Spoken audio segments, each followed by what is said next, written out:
قیام کے لیے اٹھتے وقت زمین پر اعتماد نہ کرنا، یہ بھی غلطی ہے۔ یعنی جب ایک آدمی 2 سجدے کرنے کے بعد قیام کی طرف جائے گا، کھڑا ہوگا، کھڑے ہوتے وقت میں اس کو چاہیے کہ وہ زمین پر ہاتھ ٹکا کر اٹھے۔ ابو قلابہ سے روایت ہے، کہتے ہیں جاءنا مالک ابن الحویرث، ہمارے ہاں مالک ابن حویرث رضی اللہ تعالیٰ عنہ آئے، فصلی بنا فی مسجدنا ھذا، تو انہوں نے ہماری اس مسجد میں ہمارے ساتھ نماز پڑھی، یعنی ہمیں نماز پڑھائی، فصلی بنا، ہم کو نماز پڑھائی۔ فقال انی لاصلی بکم وما ارید الصلاۃ، میں تمہیں نماز پڑھا رہا ہوں لیکن میرا ارادہ محض نماز پڑھنے کا نہیں ہے، بطور عبادت یہ اصل میرا مقصد نہیں ہے، ولیکن ارید ان اریکم کیف رأیت النبی صلی اللہ علیہ وسلم یصلی، لیکن میں چاہتا ہوں کہ تم کو میں نماز پڑھ کے بتاؤں، نماز پڑھ کے دکھاؤں کہ نبی اکرم صلی اللہ علیہ وسلم کیسے نماز پڑھتے تھے۔ تعلیم کے لیے اپنا عمل دکھانا ریاکاری نہیں ہے۔ سمجھ میں آیا؟ کوئی آدمی اپنی اولاد سے کہہ دیکھو میں ایسے نماز پڑھتا ہوں، یہ طریقہ نماز کا ہے، تو یہ دکھاوا نہیں ہوا، کیونکہ یہ دکھاوا تعریف کے لیے نہیں ہے، تعلیم کے لیے ہے۔ ہاں، آدمی ایک ساتھ دونوں جمع کرے پھر بھی مصیبت ہے، کہ پڑھ کے دکھائے اور دل میں چاہت کیا ہو کہ تعریف ہو۔ تو لوگوں کی تعریف کے لیے عمل کرنا اور عمل دکھانا ہی برا ہے، لیکن آدمی کی نیت لوگوں سے تعریف کی نہ ہو اور وہ لوگوں کو دکھائے، اس میں کوئی حرج نہیں ہے، شرط ہے کہ تعلیم کے لیے ہونا چاہیے، دوسروں کی ترغیب کے لیے ہونا چاہیے۔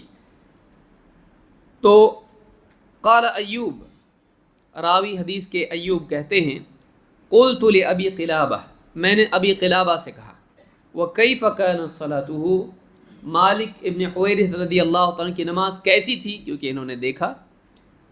قال مثل صلاة شیخنا ھذا، کہا کہ ہمارے جو شیخ ہیں، بزرگ ہیں، ان کی نماز کی طرح تھی، یعنی عمرو ابن سلمہ کی طرح یہ نماز تھی۔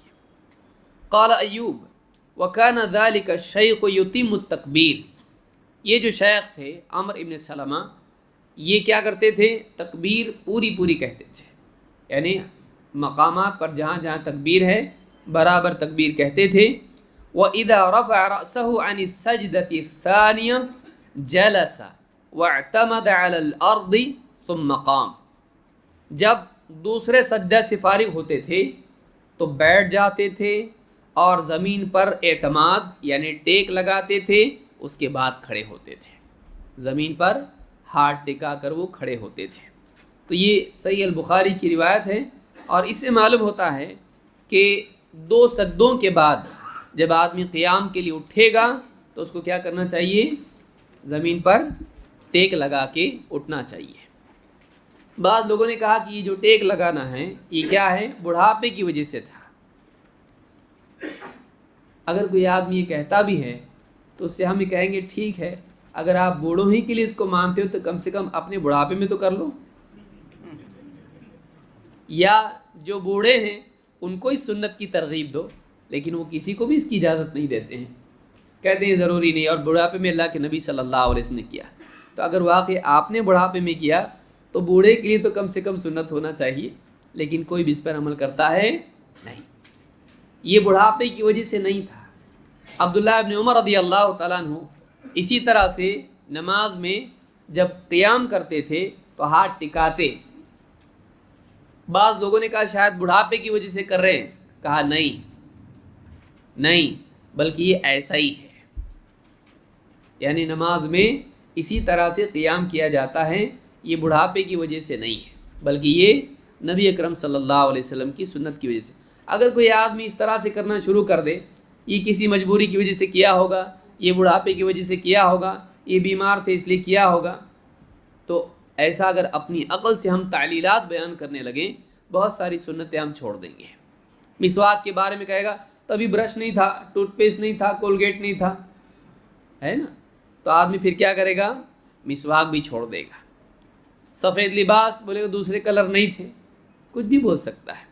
تو جتنے بھی مستحبات ہیں اسی لیے آج دیکھیں بہت سارے لوگ داڑھی واڑی کے بارے میں بھی کہتے ہیں، اس زمانے میں لوگ رکھتے تھے، آج بغیر داڑھی کا زیادہ ہینڈسم مانا جاتا ہے، اس زمانے میں داڑھی والا ہینڈسم مانا جاتا تھا۔ تو اس طرح کی جتنی چیزیں ہیں، انسان کا فساد شروع ہوتا ہے جب دین کے معاملات میں وہ اپنی عقل سے علتیں بیان کرنے لگتا ہے۔ نبی صلی اللہ علیہ وسلم نے کیا بتلایا؟ صلو کما رأیتمونی اصلی۔ اگر کوئی عمل ایسا ہوتا جو بڑھاپے کی وجہ سے ہے، جو تعبدی نہیں، تو آپ کیا بتاتے؟ صحابہ کو بولتے نا، یہ میں بڑھاپے کی وجہ سے کر رہا ہوں، یہ دین نہیں ہے، اس طرح سے آپ بتاتے ہیں۔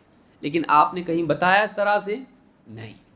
لہٰذا ایک آدمی اپنی عقل سے نبی صلی اللہ علیہ وسلم کے اعمال کو، یہ مجبوری سے تھا، یہ بڑھاپے سے تھا، یہ فلاں وجہ سے تھا، اپنی عقل سے نہ کرے۔